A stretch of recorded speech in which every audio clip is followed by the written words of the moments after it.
Hey guys, it's Shauna. I hope you're doing great.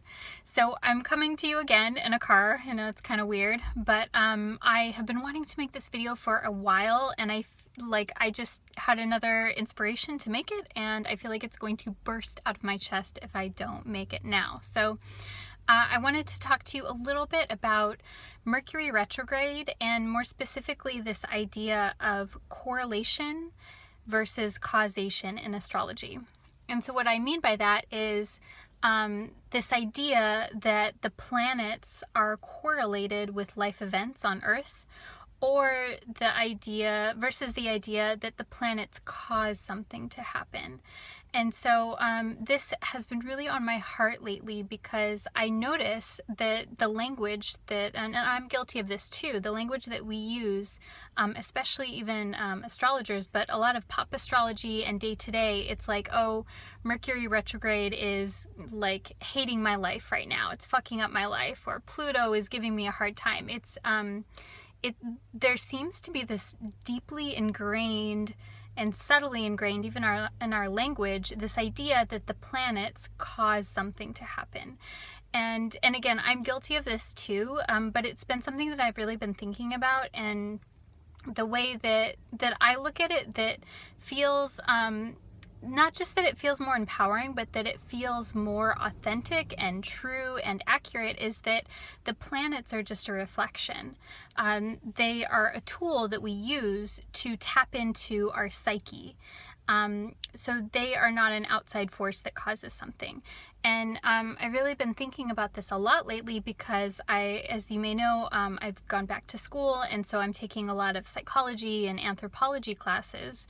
And one of the things that's stressed in these classes is that correlation does not necessarily mean causation. And so that means when they do a psychological study, if people have a high level of stress, and let's say they also have children, that doesn't mean that the children are causing stress. I mean, that could be the case, but it's a correlation. So the correlation just means that two things go together, that they happen at the same time. But we can't say from that, without further testing, that one thing causes the other. And so this is the case with astrology. We can't say that the planets cause something. And I want to share something with you that I was reading today that I think speaks to this and kind of gets to the root. It goes back to when astrology was created. So this is from a book called Astrology, A Place in Chaos. It's by Bernadette Brady, which is a really smart woman. I know it's backwards, but at least you'll get, the visual. And so this is on page 22. She quotes something that was translated back from Babylonian times. This is from James Tester, and that translated it. And astrology was created in Babylonia. This is around the 2nd millennium BCE, and it says, they clearly presupposed that there is some relationship between what happens in the sky and what happens on Earth, though they do not suggest that the relationship is one of cause and effect. And so that, I think, is really interesting. And she talks a lot about in here about how when astrology was being developed in Babylonia, they were really just trying to make sense of the human experience, of the earthly experience. And back in that time, people had this, there was a different mentality of the outer world and the inner world. Back in that time, people saw the outer world as very, very connected to the inner world, to our psyche. And so this is important, because I think that we've lost that mentality. Back in those times, people would see omens. They would see like a flock of birds or a certain animal, and that would mean something. They would look outside of themselves to understand what's inside of themselves.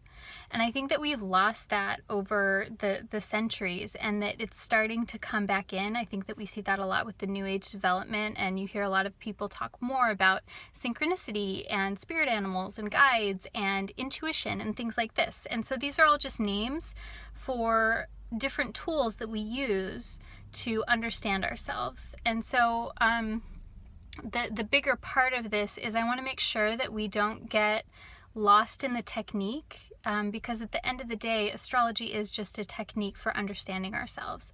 It's not like a dogma. It's not a religion. It's not, I would venture even to say it's not a science. That could be a whole, some people might get upset with me for saying that. But really, I think it's a divination tool, like so many other tools that we use. It is a system to understand ourselves, and it's not something that happens to us. We assign value to everything in the world, whether it's astrology or you see a sign or you feel something, you are assigning meaning to that. And there's a collective meaning to certain things. This is true in dreams too. If you dream of like water or flying, there's like a collective meaning that's assigned to it, but it's still very individual to you. And so to bring all of this back around a little bit to Mercury Retrograde, I think that this is something that we do a lot, especially with Mercury Retrograde. We say that Mercury Retrograde is, fucking up our lives, or it's making our lives hell, or whatever the case. And so I'm not gonna lie, I had a really hard time with this past Mercury Retrograde in August, September 2017. I had a lot of change happen. My relationship ended. I went back to school. I had stuff going on with my computer.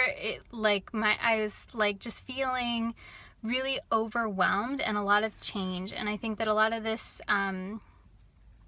we could talk about the eclipse that happened around the same time, but to keep it at Mercury Retrograde, I was looking at my astrology and I'm like, okay, what the fuck is happening?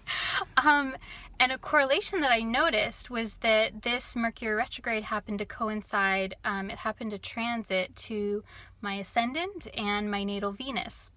And the ascendant, I already kind of saw that coming, so I was like mentally prepared for that, but I didn't realize the Venus part. And so Venus is all about relationships. It's about social connection and how we relate to others. And that has, that's been something that I've been majorly reevaluating.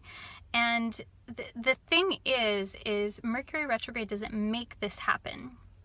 It does not, the planet doesn't come in and like fuck up my relationships or make me reconsider my relationships.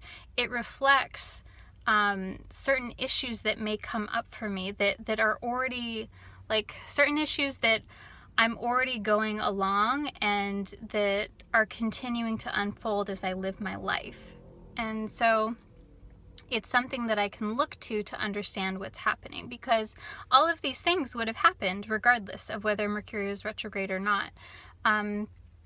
The bigger thing is and this is what I'm noticing with transits more and more, is it's not so much what planet is being transited or when or the aspect or anything like that, or the house that it's in. Like, those things are important, but what's more important is what's actually happening in your life and how does that apply to whatever the planet is transiting. And so in this case with Venus, I was in a relationship that was like a little bit unstable or a little bit unsteady, where things needed to be reviewed. And so that was already like a potential, something that was like ripe for like reevaluating, so to speak. So I hope you're picking up what I'm putting down. I hope that makes sense. So I share that with you because I want to share an example of something where I was like, oh, like this is very clearly a correlation, but that does not mean that it's something that was caused. Because I can look back, and as I've had time to reflect, I'm like, oh, like I see what happened here within this relationship, and even how I connect with all people as well. And so, so the benefit of astrology is that it helps us to make sense of things.